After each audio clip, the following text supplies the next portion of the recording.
it's kind of nice to do it again as we're heading into NILA season again, kind of like bookend the year a little bit. But just a little, oops, sorry, I'm used to, okay, perfect. All right, so just a little bit about me in case you don't know who I am. I'm the program director at the OWL Library System, so I'm just up north of you.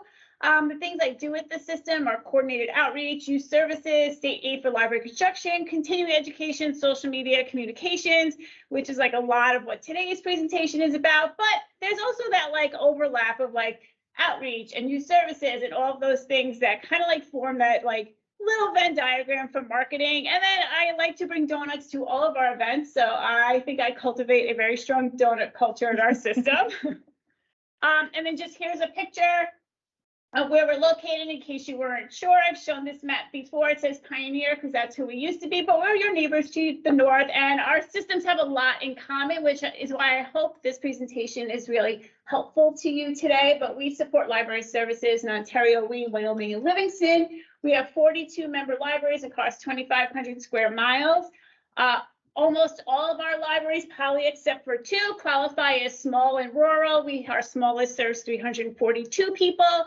And then it's usually like around like 2,000, 8,000, 6,000. And then we have 2 giant libraries that serve 25,000. So those are the 2 that wouldn't be small and rural, but everyone else is. So our libraries are very similar to yours, where there's maybe 1 person on staff, maybe 3 people on staff, just 1 full-timer. So we're all wearing a lot of hats at our libraries. So why marketing? So why I decided to talk about this topic last year heading into NILA was I was visiting all of our libraries. So I started working at the system 3 days before everything shut down for COVID. So there was a lot of our libraries I didn't get to see. So when things were lifted and I was able to go around and visit all of our libraries, I was amazed at like so many of our buildings, our spaces, what they looked like. I thought they were incredible. Like the Castile Library, which is the picture at the bottom right. Yeah, I call that like our Instagram library. It just looks like super cool. And just traveling around and seeing all of these wonderful spaces and all of the really neat collections everybody was loaning. And of course, like the really, really, really fantastic staff at all of the libraries.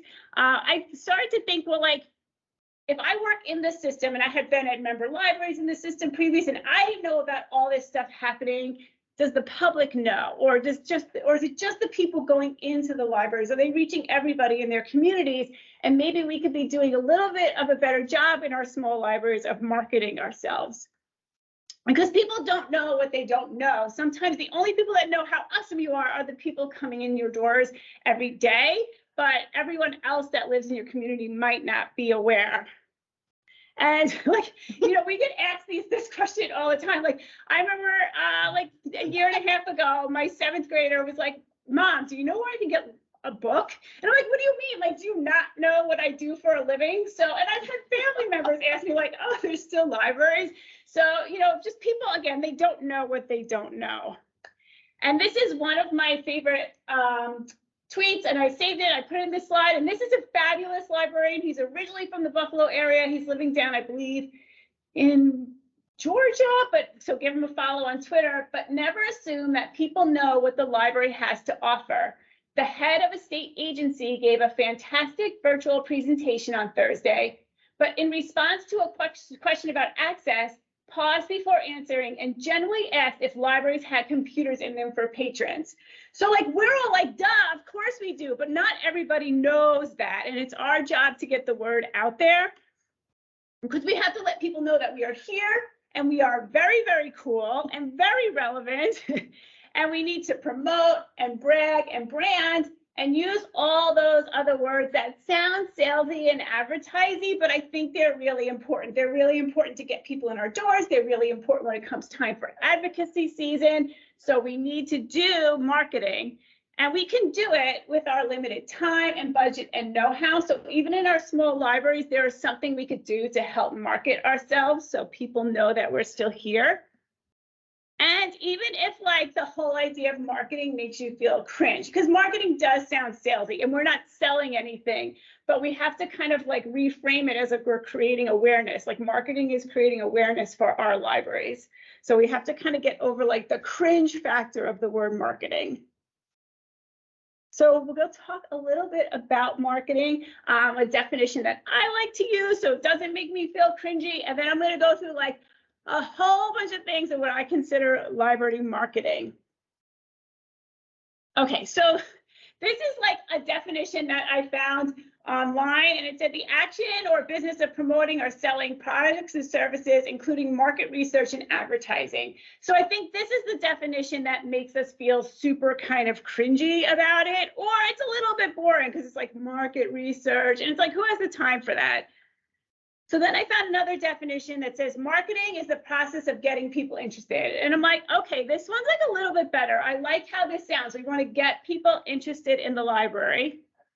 And then anything that gets people interested in your spaces, your services, your programs, your material, your staff, your resources, etc. This is like the definition that I really like for library marketing. Because just like all those pictures that I was showing from our libraries, our 42 libraries, their spaces, their collections, their staff, all their resources, we have to let people know about all those amazing things that's inside our building. So I love this definition when it comes to marketing and libraries.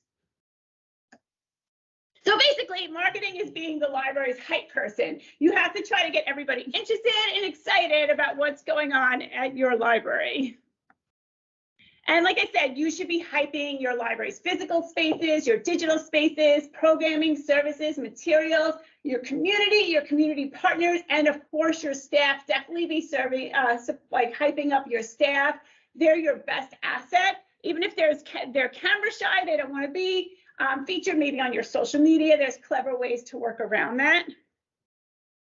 And what is marketing not? I think this is really important to mention. Marketing is not asking for stuff. So marketing is not asking for money or book donations or volunteers or calls for action. When you are doing a really good job at marketing your library and what it could do for your community, when you do need money and book donations and volunteers, you can kind of leverage that, but marketing is not asking for stuff. If the only time your community hears from you is when you need stuff, they're going to be like, well, what have you done for me? So this is like not marketing. So again, marketing is hyping up your library. It is not asking for things. And how can you market? Sorry, I'm just going to grab my water. There's a lot of different ways, and not all these ways are going to work for you. So don't think like, oh, okay, now I have to market all these like ways, and we don't have time, we don't have money, we don't have resources. So I always say like maybe you could pick 3 from this list, and that's where we'll go. So the newspaper, radio, TV, flyers, brochures, rack cards, newsletters, social media, website, e-newsletters, annual report to the community, book displays, so like that internal marketing.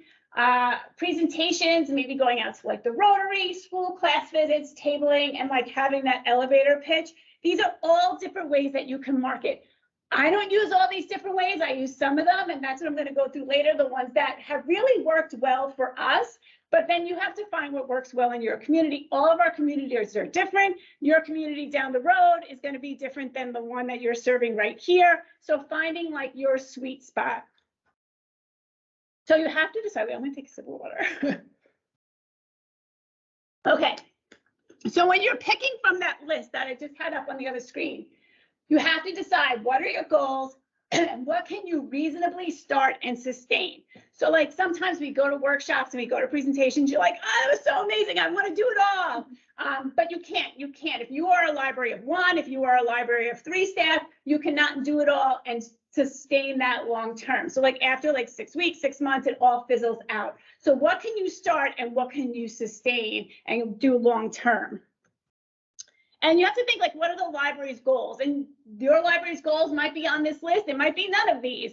It might be one of these. So pick out what's the library's goals. What are you trying to do through marketing? Like, what is the message you're trying to get out there? So maybe you want to interact directly with community members. You want to conduct outreach to patrons who can't access your physical spaces. you want to keep the library relevant, you want to demonstrate the library's continued value, or you want to inform your community of upcoming events and programs. Or you may have something completely different. You could always look at your mission when helping you decide, or your library's strategic plan. And, maybe there's a goal, one or two goals that you have, and that will help you really kind of zero in on what marketing you're going to try.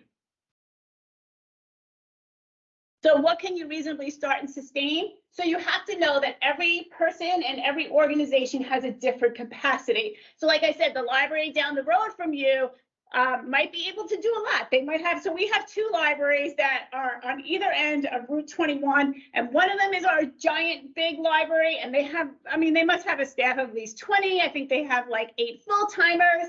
They have a huge budget. They can do a lot. On the other end is a library that's right now currently in a temporary space. It's like a converted shed. They have like 1 full-timer, 2 part-timers. So their capacity is very, very different. So one can't, the little one should not point to the big one and be like, but we can't do that. No, of course you can't, but that's fine. You can pick what you can do. And then just know that you can't be everything to everyone all of the time. Your community, no matter its size, has all different community members, and you're not going to be able to reach all of them at the same time. You're going to just do the best that you can. So I know sometimes it feels a little bit like it won't matter, but it does. But if your population is 2,000 people, your message isn't going to fit all 2,000 people, and that's okay. So when you're going to do some marketing, if you've done it before, you're just like kind of like embarking on doing some marketing, it's good to like break it down into like little bite-sized chunks. So you have your market, your message, and your medium. Your market is who, like who is this message for? Like who am I trying to market to? Like what is my audience? Your message is what you're trying to tell them, and your medium is how you are going to tell them. So, so if you're doing a new story time, your market is your parents and caregivers of infants. You're doing a new Lapsit, a new Mother Goose. So this is my market. My market is not everybody. It's the parents and caregivers of infants. My message is going to be join us for books, songs, and new friends at Bouncy Baby Storytime every Monday at 10 a.m. That's it, nice and short and sweet. And then my medium, maybe it's going to be a flyer at a local breastfeeding support group. So it's very specific, like this is who I want to reach, this is what I want to tell them, and this is how I'm going to reach them. So another one, older adults who are unable to access the library's physical spaces. So this would be my marketing for the Books by Mail program that we have. So it's pretty specific. I want to tell them that our Books by Mail program sends books, movies, and puzzles to your home at no charge. And I'm going to reach them by sending, putting something in the Office of the Aging newsletters that our 4 counties put out each month. So I'm not going to and I might post it in other places. Like it might end up on Facebook and it might end up somewhere else. But like, this is the primary way I'm going to reach this audience is through the Office of the Aging newsletter. So again, it's just really specific and intentional, because sometimes it just feels like we're throwing everything at the wall. And we're like, why didn't anyone show up? Because we didn't reach that audience the right way. So you want to start small. You want to start with weekly goals. So maybe you're like, this week, we're going to complete 3 marketing activities. And they could be just as simple as this. You want to post a short video unboxing new Ingram orders on Reels. So people love unboxing videos, and they don't have to be professional. I mean, that's the best part now. It's like, it used to be like videos had to be like horizontal and they had to be shot with this. Now you could just shoot something with your like a smartphone, your iPhone, and like you get a new book order and you unbox it. And you're like, look at all these new board books. And then you post it to like Reels or you post it to Facebook and everyone's like, oh, it's so great. Like people love unboxing videos and they're super simple, and you don't have to show those faces for the camera shy staff. You could just have someone hold the phone and someone like pull the stuff out of the Baker and Taylor box. I used to just unpack the box and lay everything out and kind of fan out the new books and take a picture and be like, look what just got here, and people get all excited. Maybe you're going to send a flyer to K2 for your K2 STEM program to a school district.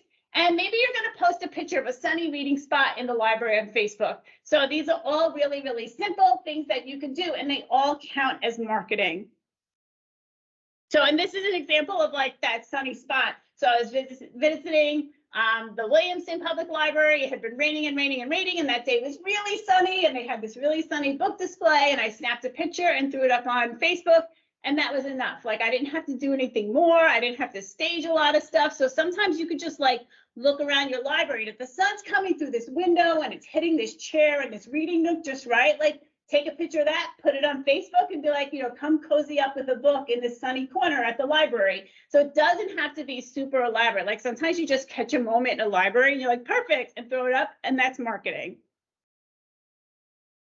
And then after you start small and you're doing your like 3 tasks a week and you're like, okay, I feel like I'm in a little bit of a marketing groove, you can start maybe taking it quarter by quarter and really planning out your marketing activities for your library. So maybe, you know, right now we're in October. So as we start to head towards the end of the year, maybe map out your January through March. Like, what marketing activities do you want to do in January, February, March in Q1 of the new year? So decide what your weekly activities might be, you know, posting the sunny spot, getting a flyer to the school. What special events do you want to highlight? So what big things are coming up? You know, in February, we have Take Your Child to the Library Day. Maybe that's a big event that you want to highlight. And then try to do like one bigger activity each month. So like I said, February, that'd be Take Your Child to the Library Day. Maybe in March, you're going to go to Rotary and talk to them. Maybe in January, you're going to like, you know, host like a special family movie night that you normally wouldn't, and then you're going to get that information out. So it doesn't have to be every day. You don't have to have something going on every day. You don't have to post every day. You don't have to market every day, but kind of plan out for the quarter what that might look like and how you're going to get the word of your library out there. So those weekly activities, maybe, okay, I'm going to post to Facebook every Monday, Wednesday, Friday. So, and I'll just say, like, I used to be super duper rigid about posting to Facebook and Instagram, social media.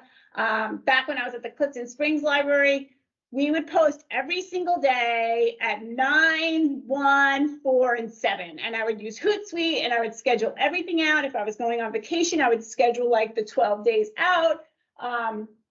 And now that includes weekends. I don't go on to like 12-day vacations, but I was like really, really, really strict with it. And I'll talk a little bit about this when we talk about social media, but the way people have consumed information post-COVID on social media is really crowded. I am not that rigid anymore. I think it might be a little bit of a waste of time. So sometimes we post to Facebook every day. Sometimes we skip a couple days. I think as long as you're doing it a couple times a week and you're kind of popping up in people's social media feed, that's fine. I don't think it needs to be 9, 1, 4, and 7 days a week, because I think that was a little bit too much. I think it worked back then in 2019, but I don't think that kind of like rigid social media schedule works anymore. So give yourself permission not to post. Updating your program schedule in A-frame. So if you have one of those like A-frame signs on your front lawn, you know, just changing it out each week to be like Storytime Tuesdays at 10 a.m. That's marketing. People that drive by will see it. So, and maybe they're not coming to your story time, but maybe they'll tell someone, you know, maybe somebody, oh, you should bring Johnny to story time. I saw it in front of the library on their lawn.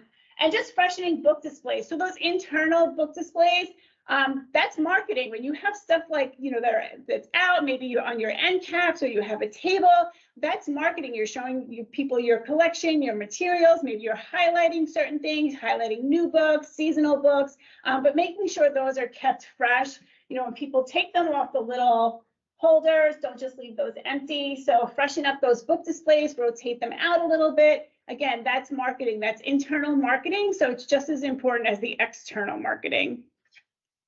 So those are your weekly activities. And then your special events or your one big thing each month. So January, maybe you're going to do a press release for a new program. So when we launched our Books by Mail program, it was in January, we did a press release. I probably do about maybe 3 or 4 press releases a year. I don't do them for everything, and I'll talk a little bit more about press releases later, but you know, maybe January, you're launching a new program to start the year, do that press release. February, you do a little presentation at the Rotary. In March, you have your annual report to the community, which we will talk about a little bit later, but these are like one big thing each month that are marketing. So let me see. Oh, yeah, okay. So you want to get into a routine. And sometimes you'll fall off that routine. If you do, just get back into it. It's totally okay. Find out what works and what doesn't. And if you miss an activity or a whole week, really, it's no big deal. You know, it's an ongoing process. The way I used to market, the library back in like 2016 and 2018 and 2020 is very different than how I do library or library system marketing in 2023. It's different than I did it 6 months ago and a year before. It's a process that's always sort of evolving. So it's okay if you're like, I'm no good at this. Like, just keep plugging away. You'll find what works for your community. Oh, yeah, see, these guys did not nail their routine the first time. So it took a lot of practice and work, and marketing is the same thing. It just takes a little bit of practice, and then you'll kind of get in your groove and your routine, and then you'll nail it.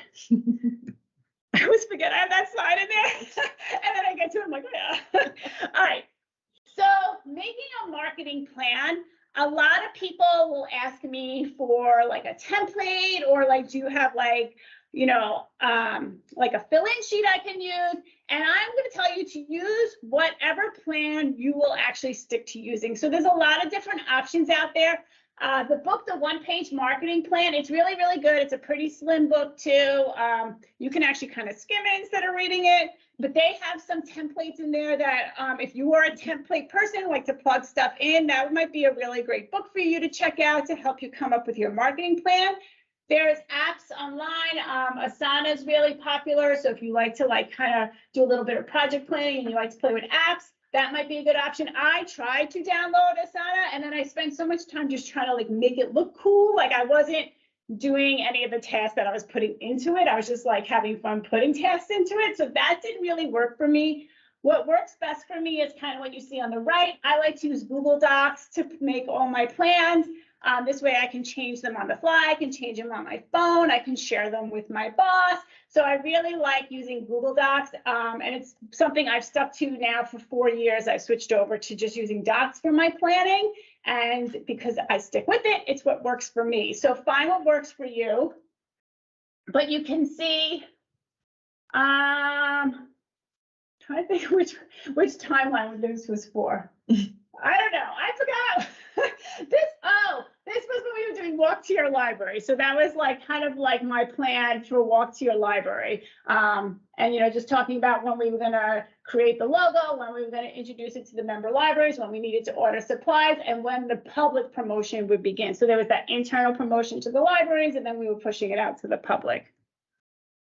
So again, use whatever planning method you will actually use, a Google Doc, an online calendar. I also, I live by my Google Calendar, a planning app, a spreadsheet, a planning template.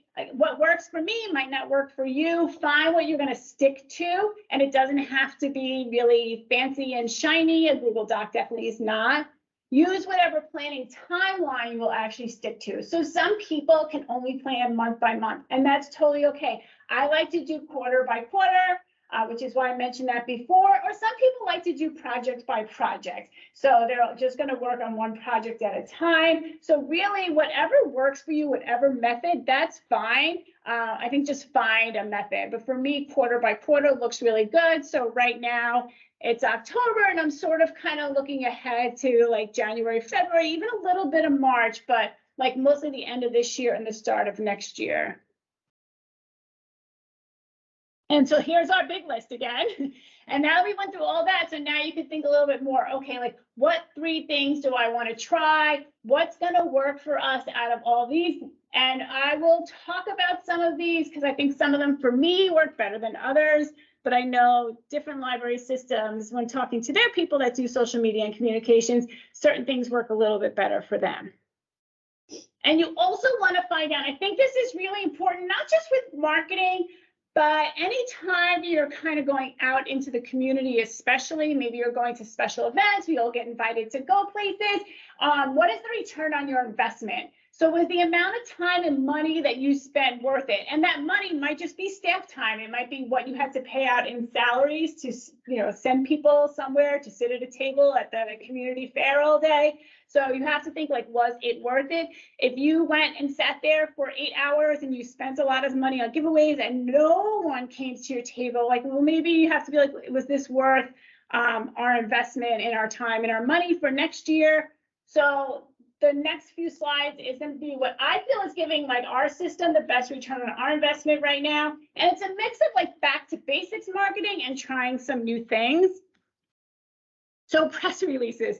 So when I was at Clifton Springs Library, I was like, we're not doing press releases. No one reads those anymore. And I have done a total 180 on that. A lot of people are still reading our print newspapers, especially our older crowd, our older adults and seniors, and especially when we were trying to launch books by mail. So I do press releases, but what I found with a lot of our local newspapers, they have like no staff, or it's bare bones staff, or we have 2 papers that like one's in Livingston County and one's in Wyoming County, and they're actually like the same exact staff for both. So when you like one prints an article, it appears the next one like 2 days later. So I say it's a press release. I'm pretty much writing the articles for them. I'll get quotes. Each time I'll ask 2 or 3 different directors for a quote. Like I'll email, Frank at Geneva and say, give me a quote on the Great Give Back. And then Grace at Avalon, I'll ask her, I'll go out and I'll take a picture. I'll include the picture. These are pictures from my iPhone. Include a picture. If you don't, they will include like the worst stock photos of libraries. So please include a picture, and it does not have to be a fancy picture. They will print it. Also, they're more likely to put it on their web page because it's like a clickable thing. They could put the picture. So include a picture and don't include jargon. So this I kind of learned the hard way when we did our traveling summer story walk program. I did the whole like press release / article. I had a great picture, and someone emailed me back from the newspaper. This sounds great, but what's a story walk? So like we say these things all day long, so we know what they mean. So I was like, oh, sorry. So unfortunately, I like sent everyone like a little sentence kind of describing story walks, and they all like fit it in for me. So just remember that we're trying to reach people outside our libraries, so they might not know all of our library things. Even though story walk seems super self-explanatory, it wasn't.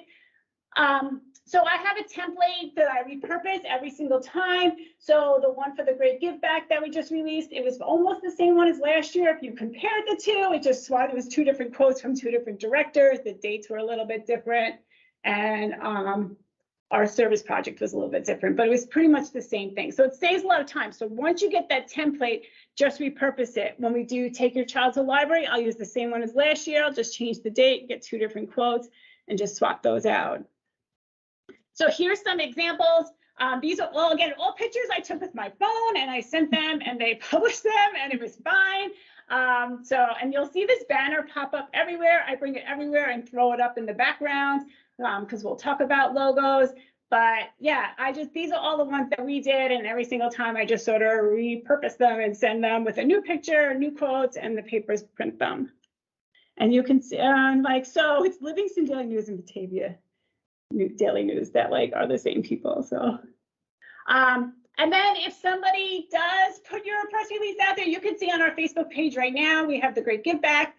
So it's like Finger Lakes One and Finger Lakes Times and Finger Lakes Daily News all printed it. So each time I would share it, I'd be like, thanks for sharing Finger Lakes Times. And I always just kind of like, because they get excited because you mentioned them. So like, then they're more likely to publish your stuff next time. So always, if you can, just share the link to the article and just say thank you to them for sharing. And that takes like 2 seconds. All right. So that's press releases. Newsletters.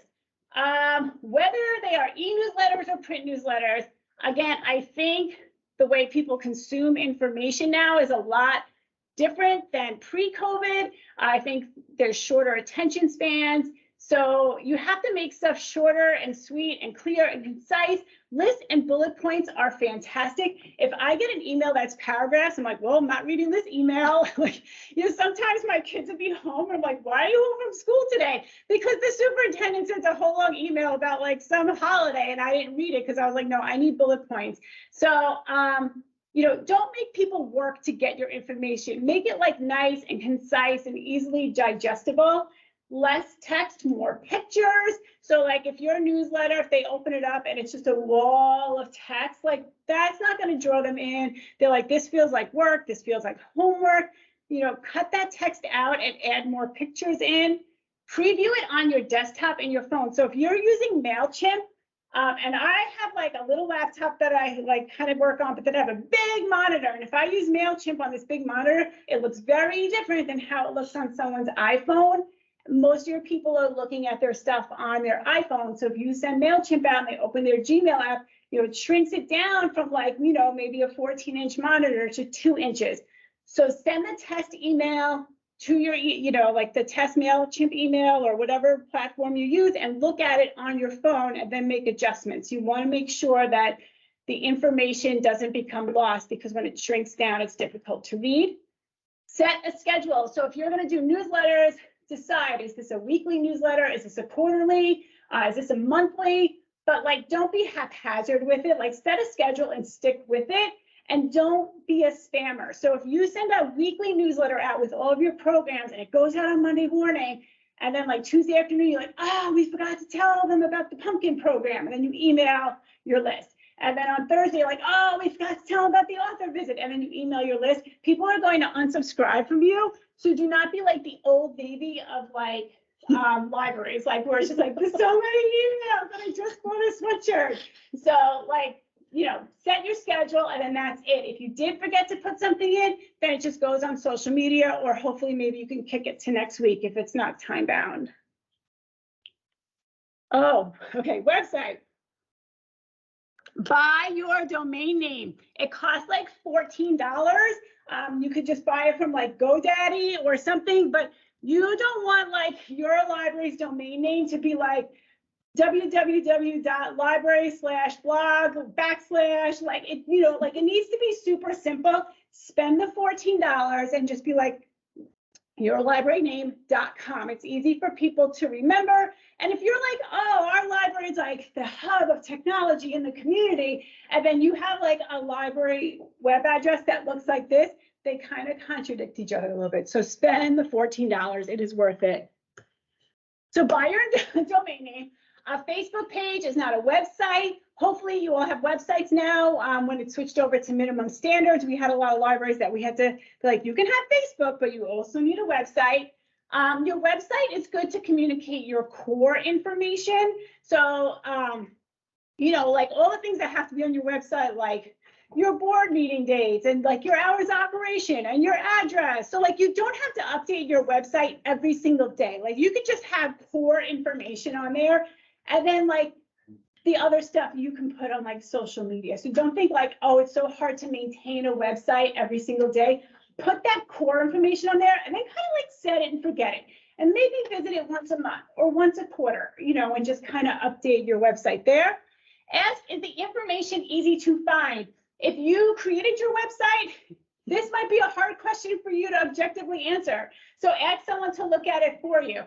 Ask a friend, ask a patron, ask someone else that works in the library. Like if you visit our website, it's easy to find our hours, our contact information, our address. Is it easy to find where the catalog is?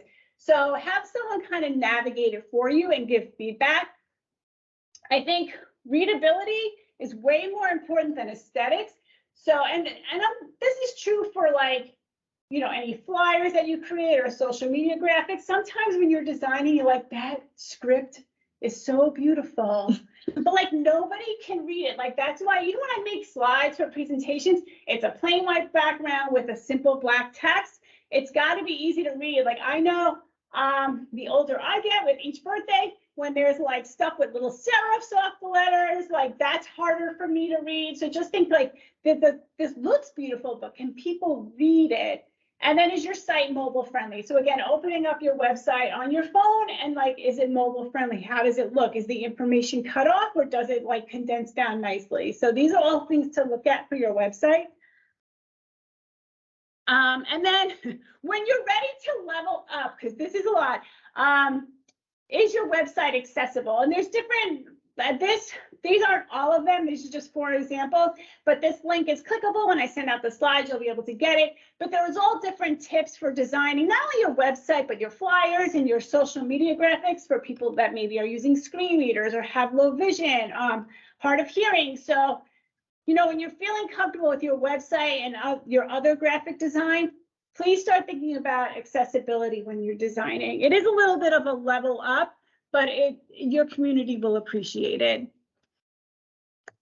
Okay, annual report to the community. So, I mean, I'm sure you all hear about it from your system. We talk about it all the time at our system. This is something that you have to do. It's mandated by the state, but like you can really have fun with it and make it like, instead of like, oh, I have to do this, like a really great brag piece for the community, because you can tell your story from the previous year. And even though you have to do one, they don't really tell you what to put on it. So you can kind of make it a little bit fun if you want to, you know, so you have your annual report to the state, and that's all like your dry information. And then you can extract some good data from that, throw in some pictures, and really make it a fun piece to share. So you want to outline your activities and accomplishments. If you want to give an update on the library's long-range plan, and it doesn't have to be like, we accomplished many things from our long-range plan, but it could be like, oh, we had a ribbon cutting in our new meeting room. If that was part of your long-range plan, there you go. But it really gives you an opportunity to brag. So you want to create this piece and like zhuzh it up and then send it out to your community. And, you know, it's got to be on your website, but maybe you also print it. I used to kind of make it, we did a quarterly newsletter. I used to make it like a 1-page in our quarterly newsletter if you want to have copies at the desk, but it really can be an excellent brag piece. And then so when you're creating your annual report to the community, I always tell our libraries, what does your community care about? What should you highlight? And then like, you know, what data or pictures or information can you gather to connect the dots between the two? Because like sometimes we want to give the community a lot of information that's kind of boring to them. And they just like want to know the fun stuff. And again, it's like that Venn diagram, like that intersection, and that could be your annual report to the community.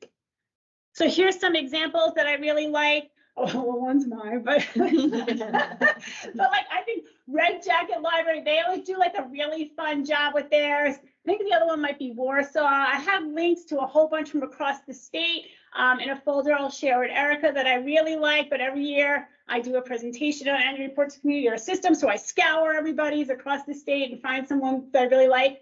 And it can be a 1-pager. It does not have to be a 17-page document, because I will tell you, if my library sent me 17 pages, I would like probably throw it out. Like, but I'm more likely to read something that's 1, 2, 3 pages long, maybe 4 pages, you know, and then, but you can see there's a lot of fun graphics, there's a lot of fun stats, there's a lot of fun pictures. Like all of this draws my attention. It's not a wall of text.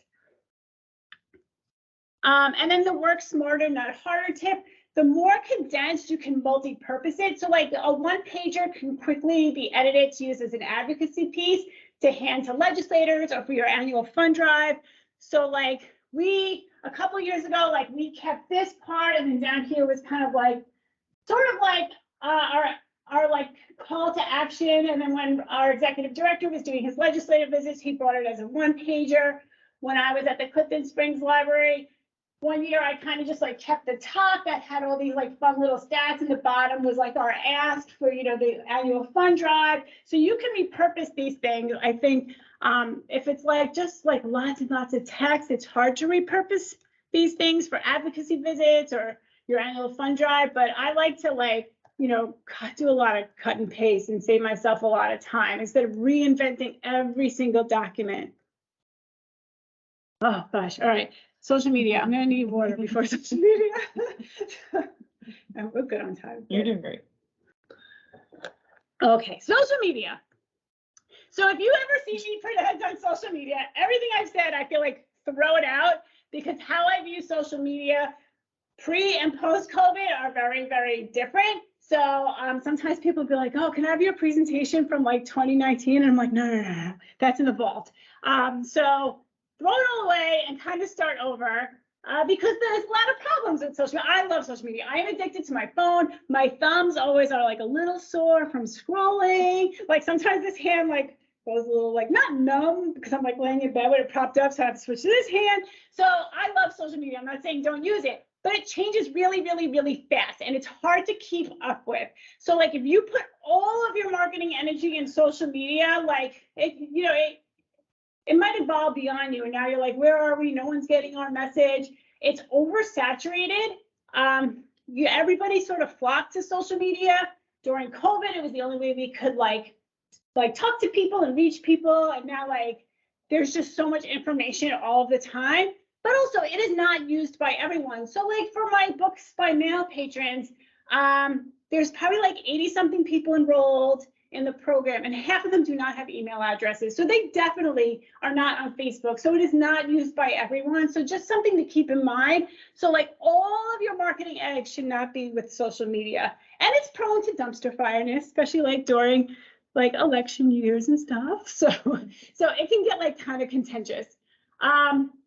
So I like this tweet. This is, if you are into marketing and social media, this is someone who's great to follow on both LinkedIn and Twitter. But me as a social media manager in 2014, studies show that if you post at 11:42 on Friday and include 2 hashtags on a post that's exactly 156 characters, it will perform 22% better. Me as a social media manager in 2021, I don't know, man, this shit changes every day. I can't keep up. And it's true. You can't keep up. If you are a library of like 1 person, 2 people, 3 people, you are not going to be able to keep up with how social media changes. So like just do the best you can. I think it could be a really useful tool, but I don't think it is everything like it once was. And it's really, really crowded. Like your content can get lost really easily. So this is an actual screenshot from my Facebook feed, and all of the stuff that's showing up, it's like sponsored ads, or it's like someone you went to high school with, like someone she knows wished her a happy birthday, and now it's in your feed, and you're like, I don't even know these people, and that person I haven't spoken to in 25 years. Like, so this is just me hiding stuff in my feed, and it was just like this whole stream like this. So your stuff is really getting lost in like all this information. And that's why when I say like I used to post at 9, 1, 4, and 7, and I don't do that anymore because that's a lot of work. That's creating a lot of content that's just sort of getting lost in like all this other stuff that's happening, all this other noise, all the other sponsored ads. And like I don't even know about the algorithm anymore. So how not to get lost? Don't post just to post. And again, that used to be the thinking. I think, pre-COVID, I used to be like, we just got to get something, just get something on our Facebook, just get something there. I think quality is better than quantity. So if you're only posting 3 days a week, but they're 3 great posts, I think you're going to fare a lot better than it's just like, we have to post because we haven't posted yet, and it's 11 o'clock, we got to post. So just be a little bit more intentional with your posting on social media. Please stop using these memes. They drive me crazy because every time like library cake like that resurfaces every year, and then like somebody that I haven't spoken to in 20 years will be like, Suzanne, I'm 30, you LOL, and I have to be like, oh cool. So like, but these are old and outdated, and like again, if we're supposed to be like hip and trendy and like we know all about technology and we're using memes that are like 10 years old, like maybe move on from them a little bit, especially library cake. I think if you could tap into sort of like what's happening, and again, it's hard to keep on top of everything, but if you can kind of keep on top of like the trends, like what's really funny right now in meme culture, and use that instead, and you don't have to, but if you like memes, instead of like recycling these old ones and dragging them back out, maybe sort of dabble in these a little bit.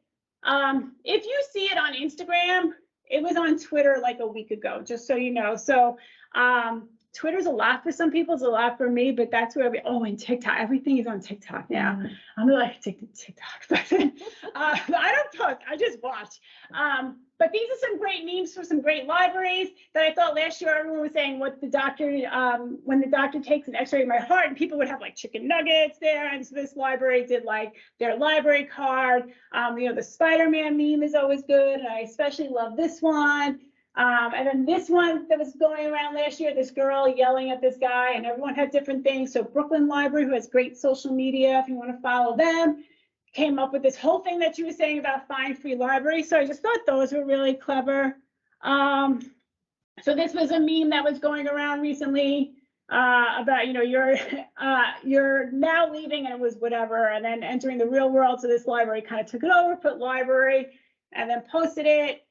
This is one from TikTok that was going around last spring. Oh, and then I love this one. So you heard of Elf on the Shelf? Now get ready for Freagle on an Eagle. So I just thought these are all clever examples of, like, you see all these popular memes and they're like, huh, how can we make this for the library? Let me see. Oh, Columbus Library. These are the ones that came out of the Super Bowl. Columbus Library has a fantastic social media. So, you know, you could feel free to follow them for inspiration or just for some LOLs. But these are, again, so something happened, the Super Bowl was this big event, everyone's making memes about it. So some libraries jumped on it and made library related memes for the Super Bowl. And I just thought it was really funny and clever. But you kind of have to jump on these trends right away. Like if I posted something with like a Rihanna at the Super Bowl meme now, people are like, what is happening? But you know, within a week, that's kind of the sweet spot. Oh, and then so I loved all these. First of all, like Pedro Pascal, right? Like any meme with him, you can't go wrong. But these two, I would not. The two on the left, actually, none of these I would post to the library social media, but as librarians, I thought they were really funny. And these two were actually like followed each other on my feed because it was me after covering children's for 4 hours. It's a reference librarian, and then a children's librarian wrote me after an hour on the reference desk, and it was the same thing. So I thought those were so funny. And then when no one shows up for your heavily promoted big budget program, we've all been there. So these are just kind of like ones for library staff to laugh at. Oh, and then there was that whole thing with Pedro Pascal, and like everybody was matching him to their buildings, all his different outfits. So Cincinnati Public Libraries, they matched his outfits to their different branches. I thought they did a great job. So just like these funny things that are happening in pop culture, people are tying it into their libraries. Still a lot of library Barbie memes, but shout out to our friends at North Country Library System. I thought this one was really funny. And then the Taylor Swift memes. So this one was on TikTok. Again, it's Columbus. And it was, did you hear what Taylor Swift said to Travis Kelce's mom after the game? And then you swipe and it says, okay, now that we have your attention, go get a library card. So I just thought that was a great way to kind of jump on like pop culture, what's happening, but it was, you know, library card sign up month. So it's like, okay, come get your library card. Oh, and then again, this one's just for library staff. I thought this was really funny, where someone said, can someone photograph Taylor in a public library because of the way NFL coverage was of Taylor Swift. So these are all just ways, I think, to kind of pop like what's happening in pop culture. If you see something that's funny, you see something that's making you laugh, is there something that you could create real quick, you know, that's library related? If you love memes instead of recycling those old memes, or if another library does it, you can share their post. Don't steal their post, share their post and be like, oh, funny library post from Columbus Library, and you can do it that way. Also, you can create some original content. Don't forget your Gen X friends. I feel like sometimes we're always talking about like the boomers and the millennials and the Gen X. Like we love nostalgia. We're on Facebook. This like Babysitters Club, like redo. I was like, oh, I love this. You know, not only was it fine free, but it was Babysitters Club. So don't forget that demographic in your posting. Oh, another Columbus Library one. Again, this is like just original content, and they didn't have to like manipulate any pictures. Last year during library card sign-up month, they said if we get every single resident of Columbus to get library cards this month, we'll rename our main branch Flavortown headquarters. And then they have a CEO instead of a director, but he said, I must have missed a meeting. And then Guy Fieri is like, let's make it happen, Columbus. And this went viral. This was huge. It was so funny. And, you know, like now Guy Fieri's like retweeting a library tweet. And so not only was it great for Columbus, but I thought it was kind of great for libraries in general that like now a celebrity was sort of retweeting this during library card sign-up month. And this was just like a silly thing that Columbus Library posted. And it like really generated a lot of traffic and a lot of like LOLs for libraries. Right now, Albany Public Library has a great social media person. Definitely follow them if you're not. So they did a huge article on him recently. Like they're very, very funny. So if you're like, oh, Columbus is so far away, Albany's doing great stuff. Okay, Canva. So I love Canva. That's my disclaimer. I use Canva every single day. But I think we need to be a little bit more careful when we're using Canva, because now everybody's on Canva. Like a couple of years ago, Canva was like the librarian's like secret, like we're on Canva, we're making this great stuff, and you don't need graphic design experience. The problem is now that everybody's on Canva using their templates, you get something like this. These libraries are probably like within the span of an hour from each other, right? Like, and they all posted this on Thanksgiving. So it's like, don't just go to Canva and grab the first free template you see. Like, maybe scroll down a little bit, or maybe change the colors, maybe make it your own a little bit. But like, otherwise, if I'm scrolling, and these were all from my feed. I didn't even have to look for these. I'm scrolling. I'm like, this library, this library, this library. They all use the same Canva template. And then you're not standing out at all from the crowd. Remember, social media is really crowded. You want to stand out. So if you're using the same template that a whole bunch of other libraries use, like, are you really standing out from the crowd? Also, I don't necessarily think you need to post on every single holiday, but we could talk about that another time. So I used to use a ton of Canva graphics on our social media. So you can see on the left, this is a screenshot of our Instagram, maybe like, oh gosh, I don't even know, 2 years ago. And you can see it's all graphics. That's all it is. It's just either ones I created or ones I got from ALA, but it's just graphic. And I think that for me, again, like, things are very graphic heavy. Everybody's using Canva, but I also think post-COVID, people like to see faces more. They like to connect with people more. And now our feed, you can see, is like all pictures. There's just one graphic and it's just pictures. People like to see pictures. These perform really, really well. Whereas like our graphics used to perform really well. Then there was a drop off and I'm like, is anyone looking at our stuff? And then I went to mostly strictly posting pictures of our staff, of our things, of whatever, and those started performing a lot better. So I think people just like to see your library staff, your library's books, you know, like things that your library's doing, story time. Like, I think they want to see things that are familiar to them, that they can connect to, instead of just like these like generic-y type graphics. So try to like still create them, still use them, but try to mix in just some like random pictures instead. I think they'll perform a little bit better because, again, everybody's creating graphics. That's all people are seeing when they scroll. Like, this picture has absolutely nothing to do with libraries. This is probably our best performing post ever on social media. And it's just our executive director in a tux shoveling the snow out front of our building. Like, and we just posted this, and I don't even know what the caption was.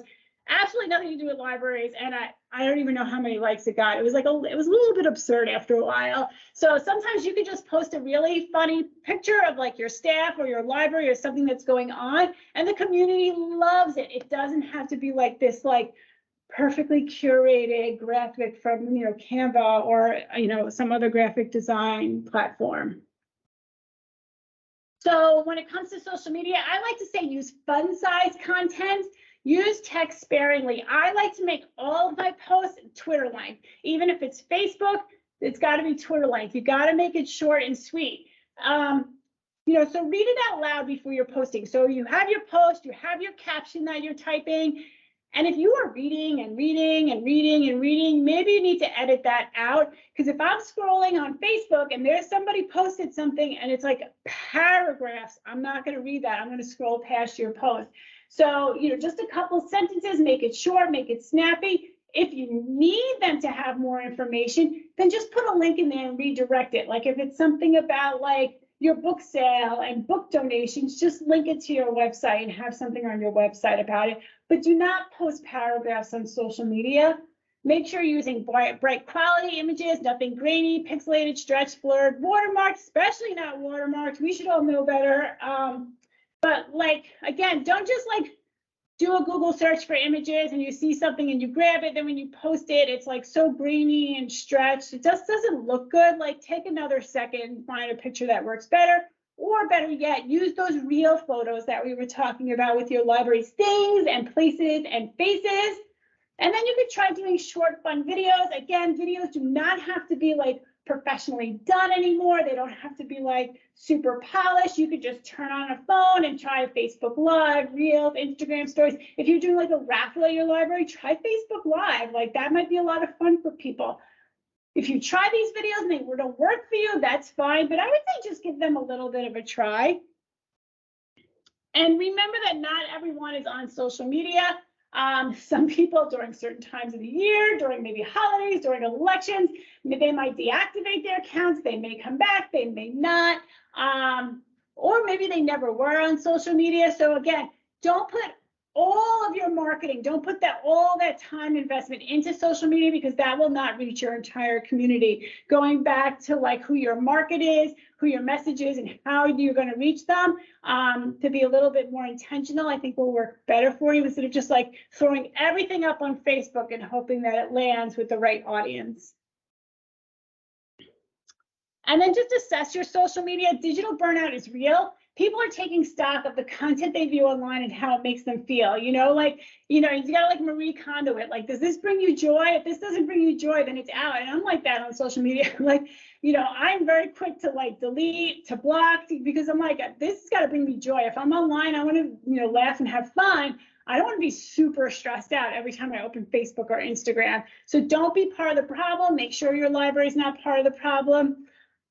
One thing libraries should not do, and I've seen libraries do this, don't lecture your patrons on social media. I know it is terrible when people put weird stuff in the book drop, or I know when you say we're not accepting donations right now and people leave a box in front of your door, how frustrating that is.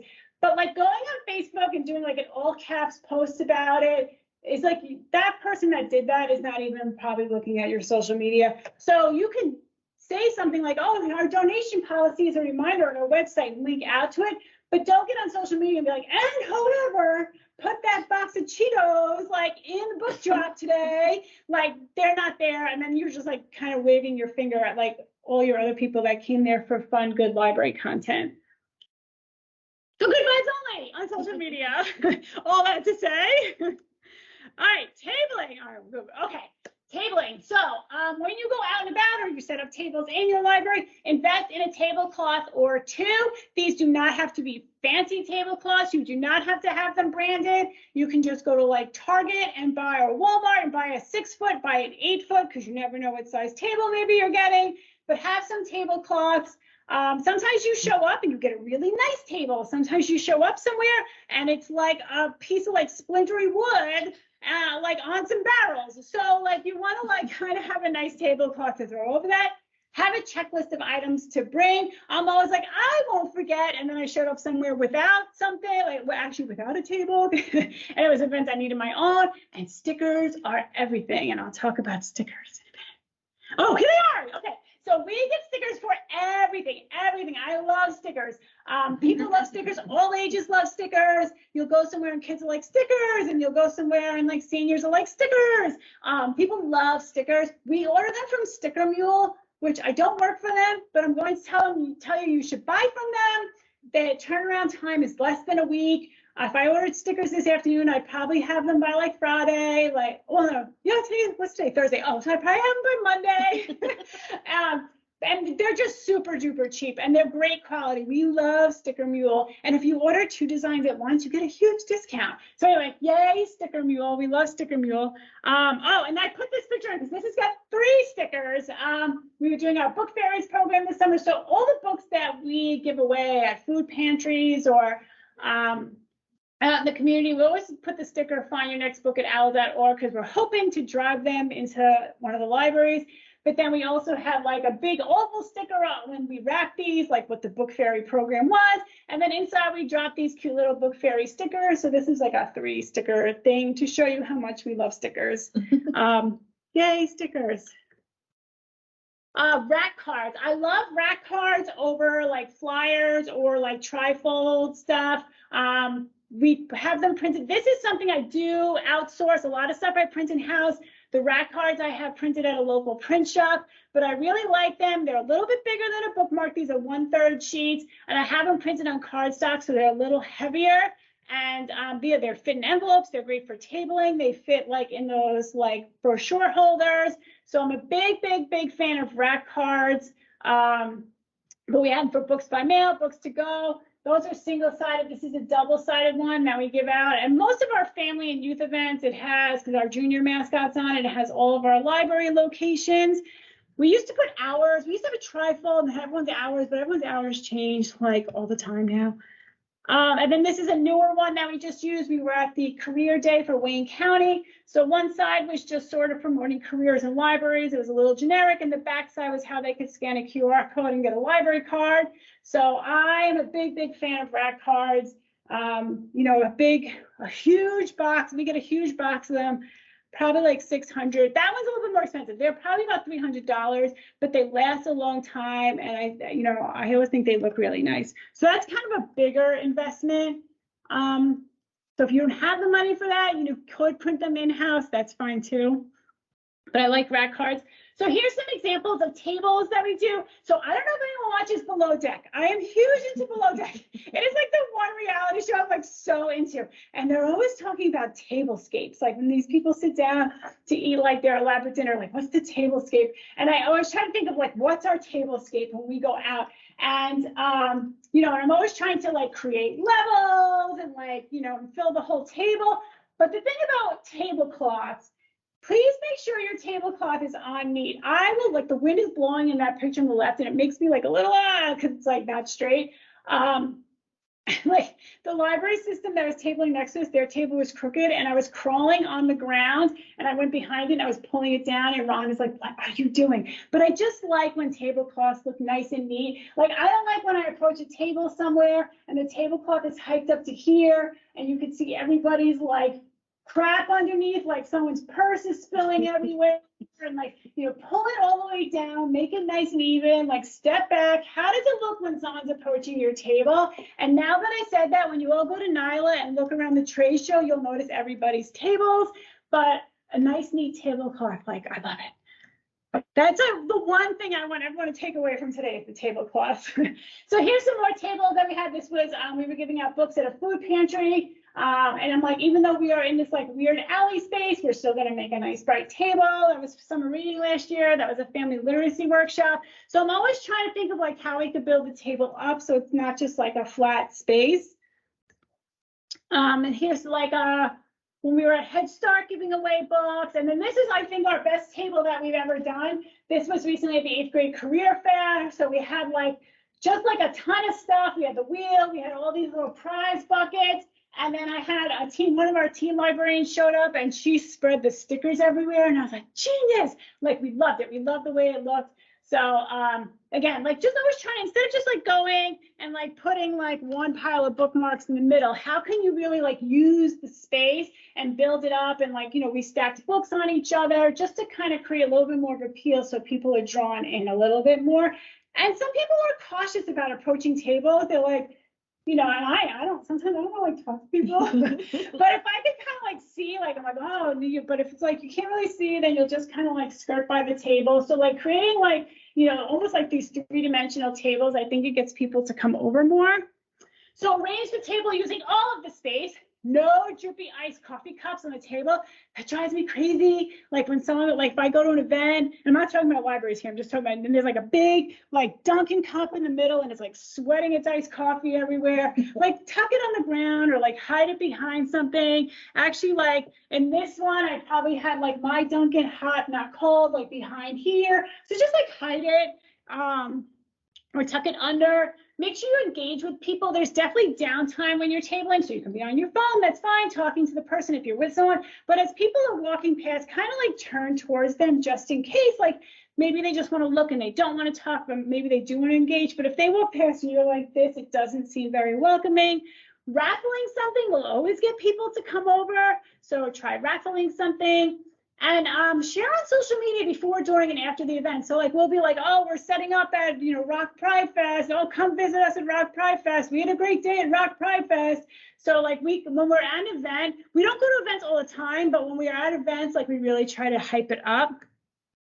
Oh, and my tent. I love my tent so much. This is really weird. I tell people I want to be buried with this tent, but I love this tent so much. This was the greatest purchase I think we've made. We made it a couple years ago. It's expensive. It's not super expensive. We didn't get like the industrial one. We got like the family one, but it was the like higher strength family one. If you have a friends group that always wants to buy your library weird stuff, be like, hey, why don't you buy us a tent instead? but like this is something that you will use over and over and over again. So to me, it is worth it. We got our tent from Easy Up. Again, I don't work for them, but I will say their customer service was phenomenal. You know, I opened up a little chat thing, and by like 2 hours later, I had proofs in my inbox. We got the owl printed on all 4 sides. I think it cost $75 more because you never know kind of where your table is going to be situated. So if people are approaching you from any side, they can kind of see what it is. So like I said, this is, if you have money to spend, I think it was like $2,000, which sounds like a lot, but it's not a one-time thing. It's like an investment, and I love it, and it's great, and I pop it up whenever I can, and it's my favorite. So, tent. Take pictures of everything when you're, you know, everything in your library. When you're at events, you know, I just take pictures. I'm always having like people take pictures. I'm like, take pictures. Avoid stock photos. Line up your shots. You want to stage your photos, but you can also have like some kind of fun photos too, like mix those up. Try another angle. Make sure there's no garbage cans, open storage closets, weird background stuff. Like we've been at events and we're taking pictures and we get home, we're scrolling through and there's like weird stuff happening in the background. So like maybe don't use those. So just check those out and always sneak in some branding. So here's something. So like this was just a quick, we were doing a backpack giveaway. So this was just a quick impromptu shot. So like Ron just put on a backpack, like take a picture, we post it. And then this is like an example of like the stage photo. The inside of the backpacks did not look like this. The second we zipped them, everything was all jumbled. But like, you know, we kind of staged the photo. I mean, I put our little rack card with our logo sticking out, and we took it. So that's an example, same event. One is just like a quick snapshot and one is that staged photo. This is the same exact story walk. So we put this out at one of the libraries and someone took a picture of it. And I was like, oh, here's a picture. And I was like, or we can do this one. So sometimes you just need to back up. Sometimes you just need to change your angle, you know, and just take it from a different view. But like these were taken like a half hour apart and they're the exact same story walk. And they're a little bit different. Like I think the one on the right's a little bit more social media friendly. Again, avoid stock photos. Like you post a picture of this, like come to the library. People are like, who are that? Or you can take a picture with permission of one of your patrons getting their very first library card, and people will connect with that more. They're like, oh, that's someone in my community, and that's like our library card. So again, avoiding those stock photos. Oh, and then sneaking in branding. I sneak in our logo in everything. So like I mentioned that like tall pop-up banner, I bring that everywhere. Actually, I have a couple of them. I bring them everywhere. I pop it up all the time. When we did books by mail, when we mailed 100, 101, we put our logo in the 0. When we did the Small Library Summer Symposium last year, the bottom center picture, there's the logo on the tent, there's a logo on the sign, logo on the tablecloth, logo on the building. So I purposely backed up when I took that shot to make sure I got all these logos in it. That's a giant library card that was at my house for some reason, so it was snowing, and I was like, perfect. A raffle prize, like we were giving a raffle prize. You know, I made sure not only did we put a sticker on it, but we also had the logo sticking out of the top. And then we did our story walk project. Well, here's the car. I made sure to get the car with the Owl Library System on it. But every single panel had a sticker of our logo and a QR code sticker that they can scan it. We bring them to owl.org. Every single panel did. So just ways to get your logo in there over and over again, because you want that brand awareness. When people see it, they're like, oh, okay.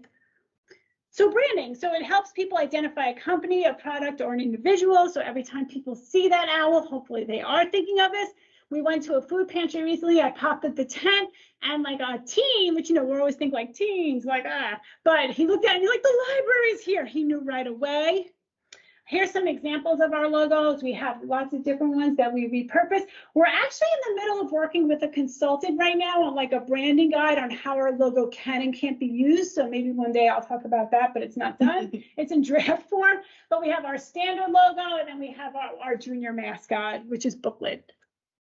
Final thoughts. Okay, so make sure with marketing that you're varying your audience, your message, and your medium. You have more than one community member. So if you're always posting about cozy mysteries on Facebook, are you really reaching everybody? So make sure, again, you're looking at your market, your message, and your medium, and you're being a little bit more intentional. If you're like, why aren't we getting any teens in the library? Well, how are you trying to reach them? So think about that a little bit more. try to get out of the building. I know it is hard when you are short-staffed and we don't have a lot of people. If you can get to one community event each year, that's fantastic. Like, try to get out of the building, have somebody see you outside the building at least once a year. Then they're like, oh, okay, let's go to the library. Just creating that awareness. You want to make sure that you're connecting the library to your community. So again, sometimes things as library staff are really important to us, and we think our library community should care about them, but they don't. Like, you have to connect what's going on in your library to them, make it meaningful. So they're like, that's for me. Like, that's a program I would like. That's a book I would like. That's a thing I would like. We can't always like push our favorite things onto the community. Don't compare yourself to others. Similar to what I was talking about before, all of our libraries are very, very different. The libraries that are like 5 miles apart on the same road in my system could not be more different. They're both doing really wonderful things in their community with different staff and different budgets. And demonstrate the library's value. I think that's always important. Like what we can be, what you're bringing to the community. We have these new books, we have this new program, we have this new resource. We're now doing this online. So demonstrating the library's value is really important to people, especially, I think most times library votes do really well for funding, but just in case, you always have to be demonstrating the library's value. So storytelling is the new way of marketing. It will make your customers think, damn, maybe I should try this out. And that's what we should be doing with libraries. We should be like telling our story, and people are like, damn, maybe I should go to the library. I didn't know that there were still libraries. I didn't know that the library did that. I live up in Rochester. My library is in the Monroe County Library System, and a couple of years ago, they built this whole new library. We had 2 branches, and now it's one big giant library. And, people were like not using it at first. And then like sports teams, like T-ball and softball started holding their signups in the meeting room. And then people started coming, they're like, I didn't know the library had this. I didn't know the library could do that. So, it's just getting people to see like all that you are and can be and can do for them. So then they're like, oh, I'm going to come back. I'm going to try this out. So my final thoughts, be consistent, but be flexible. Like I said, it's like, you go a little bit of stretch and you're like, oh, I haven't posted to social media, it's all over. No, it's okay. Like, give yourself a little grace. You want to have some consistency. You want to have a little bit of a schedule, but life happens and we're all human. It's fine. Be flexible with yourself and, allow yourself to change paths. Keep it simple, and I think it should be fun. Like, library marketing should not cause you agony. You should be like, oh, that was a lot of fun, or oh, someone saw that flyer, or oh, someone saw us at an event. And it should kind of be like a good time. If it's stressing you out, then pick a different medium and go in a different direction. Oh, okay, yay, we're at the end. And this is my contact information. I'm really easy to find though. And Erica, if you have any questions, she could give you my email address or any kind of way you want to, get in touch with me if you have any questions. But if there's any questions now, I'm like really happy to answer them. Folks, if you have questions, you're welcome to turn on your mics or put them in the chat.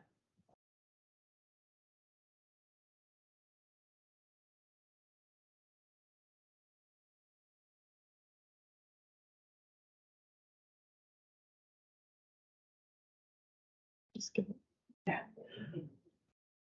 If not, that's okay. A lot of information.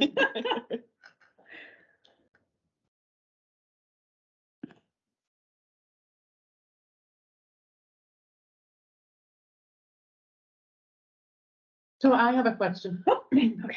So earlier you mentioned to begin your marketing campaign, you should have a plan, all of that, and you're going to start with goals.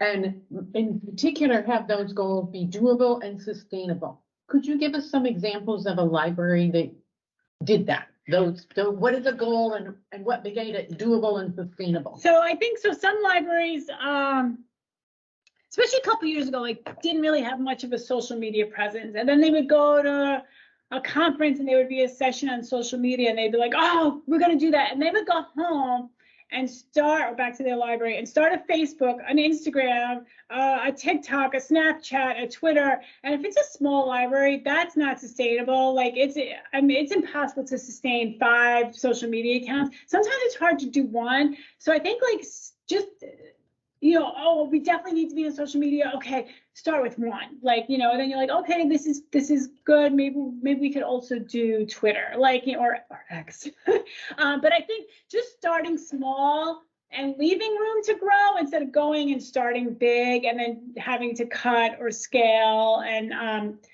cut things down. I think it's always easier to start with one. And that's why I even say like that whole list of different ways that you can market, pick 1, pick 3, but don't be like, I need to do all of these things. Like, I think if you pick like 1 or 2 things, or like with social media, pick 1, maybe 2, and you do it well, that's good enough. I think we get so excited, we spread ourselves really thin. So that's like, even with community events, like sometimes we get invitations to go to a lot of stuff. You want to go to everything. Sometimes you have to say no, and that's okay. So like, so for us, like with my goals are, coordinated outreach. So when someone asks me to come to an event, I have to say, well, does this hit one of our target outreach populations? And if it doesn't, then I say no. I can't say yes to everything. So I use that as criteria. So for libraries, like constantly being asked to go to different community events, you could have like this criteria, like, well, does this fit our mission? Does this fit our long range plan? And then, okay, so no, we're only going to go to these 2 events each year. You're not going to go to 10 community fairs. And then you're scrambling to find coverage in the library while somebody's out. So I just think it's always starting small, leaving room to grow. But if you don't, and you just go to those 2 community events, or you just stay with that one social media platform, that's fine. That's okay. Like, you're doing something. And I think that's more important. We can't do everything. None of us can, right? None of us can in our libraries. I think that sort of answers a question from Marianne at SIO. She said, what would you say is the best way for one person's staff to manage all this when you only have 20 hours a week?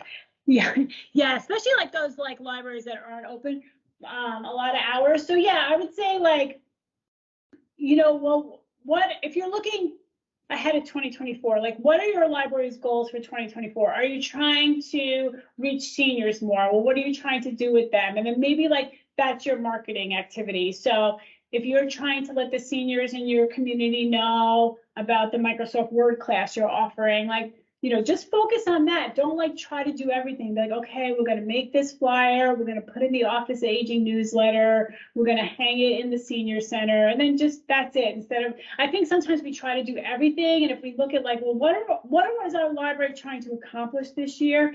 Like I usually pick like 3 things. And I'm like, so for 2024, what I'm really going to be working on for outreach is I'm coming up with like, sort of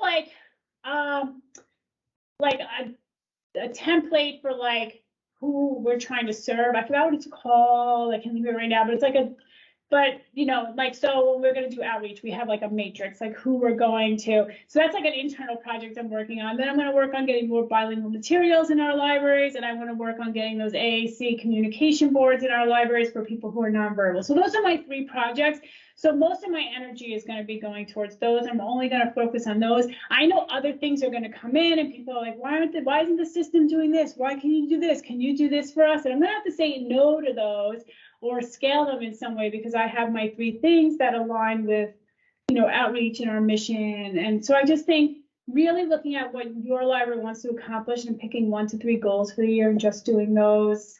Instead, again, I know we want to be everything to everyone, but we cannot. It's just not possible. Yeah. So just picking 1 to 3 things and being super intentional with those. Yeah.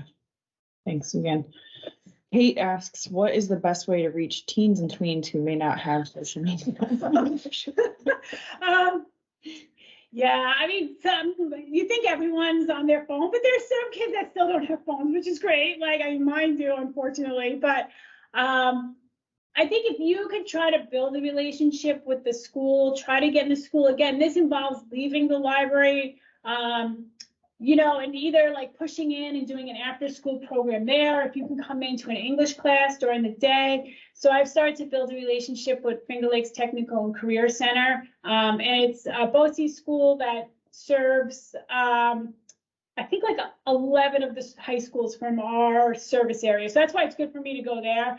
But I just started by going to an English class, twice a year. I'd go in the fall and the spring, and I would just do a little presentation on libraries. And then they wanted a library card. They can sign up for a library card. And then, some would, and it got them interested. I know some of our libraries, they'll go once a month after school and do like a little program push in. You can do a book club. And then hopefully if you push in, maybe then they'll eventually follow you to your library.